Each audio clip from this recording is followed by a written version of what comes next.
want to thank you all first for being here. I really appreciate the opportunity to speak to you guys today. I'm going to apologize in advance that during some of this I get a little bit of a lump in my throat because sometimes this is hard to talk about.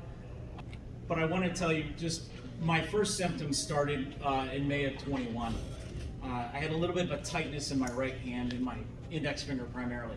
By that fall, I was actually deployed. I have a long history of public safety related stuff. And I've been on a federal medical team and whatnot. But I was deployed for a COVID mission, and while I was there, I had to deal with a bunch of equipment. And one of the things, I had to cut open a Pelican case that had a zip tie on it. And I had my wire cutters, and I'm sitting there, and I could not squeeze those wire cutters. And just at that point, I used my left hand. I am right-handed, or was. So that's when I kind of realized I need to go see a doctor. I eventually got into neurology in March of 22, and that was when I got my initial diagnosis. Fortunately, it took a while to get all that stuff done, the testing and everything, and my final diagnosis was May of 22. Now, at that point, I'd kind of been through all the grief and all the other stuff, so for me it was kind of a relief at that point, because I finally knew that's what it was. I was pretty sure what it was anyway.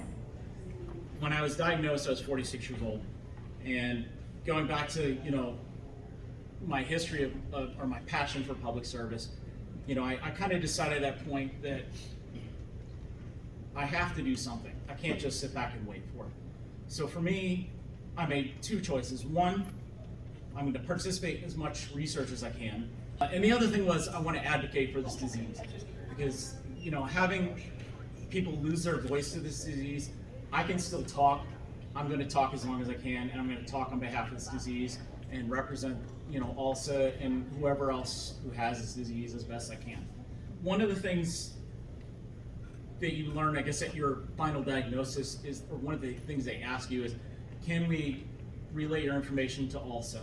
And of course I said yes, but that's your first introduction. My real first exposure was at the caregiver clinics. And that was a really great opportunity to meet the staff and to start to learn about what this disease was going to be like for me down the road. And it was helpful for Jess, my girlfriend as well, who is my primary caregiver, and she got to experience, or learn how to deal with some of the stuff that we're having to deal with now. And I found it was extremely valuable because it really prepares you for those hurdles ahead. And you get the opportunity to meet other ALS patients as well as other caregivers. In May, and I'm just going to touch on this, and it's just a slight recruiting thing if anybody wants to join. I started my my ALS walk team, the Chihuahuas. Before that walk, on June 11th, I dislocated my left elbow, which was my good arm. And at this point, I was completely unarmed. Within that, I want to say it was within a week, I got a call from my care coordinator, Christy, and she asked how they could help. And off the bat, I wasn't really sure what to ask for, but I described what was going on and what happened, and she immediately suggested an OBI, which, if you're not familiar with it, it's a robot arm that has 4 bowls and will feed you.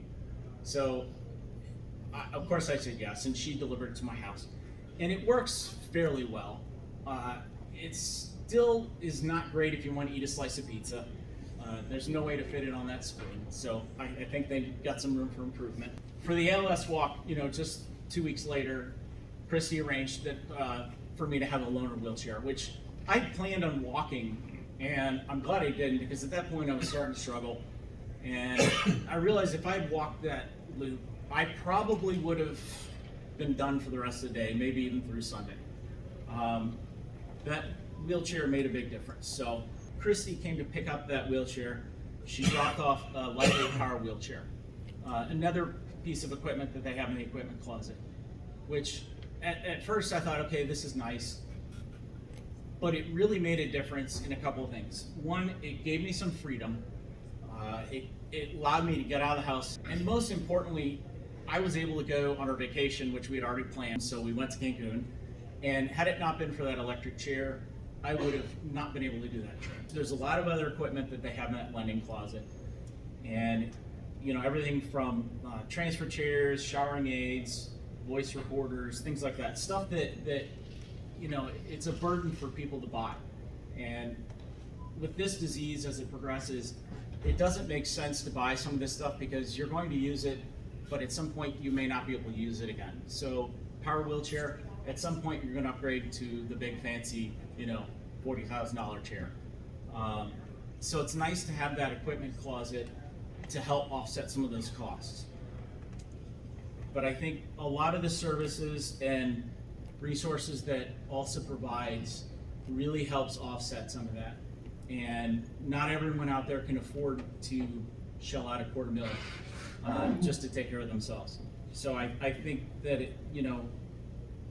the support that we provide to ALSA, the money that they're able to raise, helps with the equipment closet and all the different services that they're able to provide us as patients. But I really appreciate you all coming out and helping support the event and the chapter, which indirectly helps me and my fellow ALS patients as well as their families.